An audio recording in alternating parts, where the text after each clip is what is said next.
सांग मैंने आज भेज थाली देखी भावुवे ना आज कहीं मोर भेज थाली तेबे आसतु मोर ये पूरा भिडियो देखले जानीपर आज मोर कहीं भेज थाली। जय जगन्नाथ मु स्निग्धा आपण मन स्वागत करुच्ची मोर यूट्यूब चैनल किछि स्मृति किछि अनुभूति को।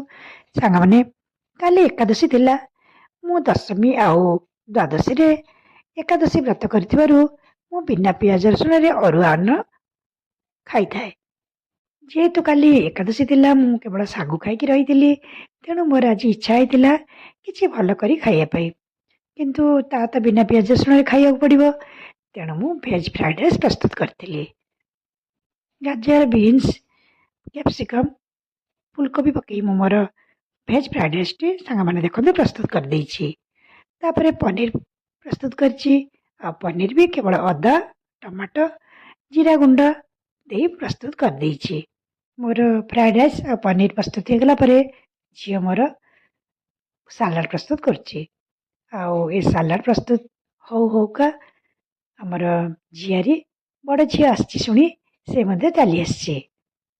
झियारी आसबार आम कि समय गपसप करूँ या भितर फ्राइड राइस आ पनीर सब ठंडा हो जाता तेणु आउ थे सब गरम करूँ माइक्रोवेव में। तापर आम 4 जन डाइनिंग रे बसी खाइलु। झील सब माइक्रोवेव में गरम कर देथिला तापर समस्त प्लेट रे बाड़ी देथिला तापर आम समस्त मिसिकी एकाठी खाइलु। जहाँ भी हो बिना पियाज रसुण रे हेले भी आज प्रस्तुत थाली बहुत टेस्टी थिला।